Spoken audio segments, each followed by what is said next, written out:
နှလုံးသားကြီးများအားလုံးမင်္ဂလာပါဒီနေ့ကအင်္ဂါနေ့ရဲ့နေ့လည်ဖြစ်တယ်မနက်က6:3ဆိုပြီးထွက်သွားတာကိုကိုပိုင်ကင်းနဲ့နှလုံးသားကြီးတို့တွေ့ရတယ်ကိုပိုင်ကင်းအခုဘာပြောပေးခြင်းလဲဆိုတော့နှလုံးသားကြီးတို့ကိုဘာပြောပေးခြင်းလဲဆိုတော့ဒီ6:3ဆိုတဲ့ကဏ္ဍထွက်ထားရင်ဒီ3တလုံးက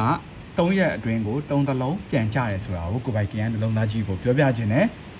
အဲ့တော့ကိုပိုင်ကင်းပြောတိုင်းယုံရမှာလားဆိုတော့လေမဟုတ်ဘူးဘသူပြောလွယ်တကူမယုံနဲ့ကိုယ်တိုင်စစ်ကြည့်မယ်ခုကိုပိုင်ကင်းနှလုံးသားကြီးကိုပြမှာက2012ကနေ2025ယနေ့အထိကလန်ဒါဖြစ်တယ်ကိုပိုင်ကင်းနဲ့နှလုံးသားကြီးနဲ့အကုန်အတူတူကြည့်ကြမယ်ဒါကနှလုံးသားကြီးမြင်ရလားမသိဘူးဒီမဲ့63ဒါကအင်္ဂါမနက်63 2012ကနေ2025ဒီကလန်ဒါဖြစ်တယ်ဒီမဲ့63ထွက်တယ်63ထွက်တော့ကိုပိုင်ကင်းတို့ကဘာလဲဆိုတော့ဒီမဲ့3ရက်အတွင်း3တလုံးပြန်ကြလို့ပြောထားတယ်ပြောထားတော့ကြတော့3ကိုရှာမယ်ဒီမဲ့3ရက်အတွင်း3တလုံးเนาะနောက်ထပ်ဒါအင်္ဂါမနက်63ပဲဒီမဲ့3တလုံးမဲ့အင်္ဂါမနက်63ဒီမဲ့3တလုံးပြန်ကြတယ်ဒီမဲ့အင်္ဂါမနက်63ဒီမဲ့3တလုံးဒီမဲ့ပြန်ကြတယ်ဒီမဲ့အင်္ဂါမနက်63ဒီကောင်မှာပြတ်တာကိုနှလုံးသားကြီးနဲ့ကိုပိုင်ကင်းတို့တွေ့ရမယ်ဒီတစ်ချိန်မှာပြတ်သွားတယ်နောက်တစ်ဘက်ကိုသွားကြည့်မယ်63ဒီမဲ့3တလုံးဒီမဲ့63ဒီမဲ့3တလုံး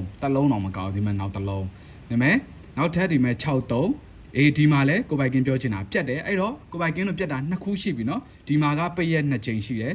3ရက်တည်းဆိုဒီကောင်လဲပြတ်တယ်3ကပြတ်တယ်เนาะဒီမဲ့3ဆိုဒီမဲ့63ဆိုဒီမဲ့ပြန်ချ3တလုံးဒါခုကိုပိုင်ကင်းတို့ယခုတစ်ပတ်ဖြစ်တယ်အဲ့တော့ကိုပိုင်ကင်းတို့ကဘယ်နှဘက်ရှိလဲဆိုတော့1 2 3 4 5 6 9 8 9 107ဘက်မှာ3ဘက်ကပြတ်ထားတယ်ဒီ10ဘက်ဆိုတာအင်္ဂါမနက်63ထွက်ခဲ့တဲ့2012ကနေယနေ့ခုနှလုံးသားကြီးကြည့်နေတဲ့ယနေ့ယခု2025ဒီကလန်ဒါဖြစ်တယ်အဲ့တော့ကိုပိုင်ကင်းကနှလုံးသားကြီးကိုတွေ့တာမြင်တာကိုမျှဝေတယ်နှလုံးသားကြီးကချင်းချိန်ပြီးယူကတုံးနိုင်ပါတယ်အားလုံးပဲပျော်ရွှင်အေးချမ်းတော့ရသဘတ်တစ်ခုပိုင်ဆိုင်နိုင်ပါစေကိုထိုးတာနဲ့ထွက်တာတွေနဲ့ကွက်တိတွေဖြစ်ပြီးလုံးဝငွေထုတ်ကိုအကြီးအကျယ်ကိုပိုင်ငွေစစ်ကိုအိတ်ထဲနိုင်တဲ့ရသဘတ်တစ်ခုဖြစ်ပါစေကိုပိုင်ကင်းရှီယာဝယ်ထားတဲ့ကတ်တွေအေးဆေးဆော့ပါအေးဆေးထွက်မယ်အားလုံးအဆင်ပြေလိမ့်မယ်လုံးသားကြီးများအားလုံးကျေးဇူးတင်ပါတယ်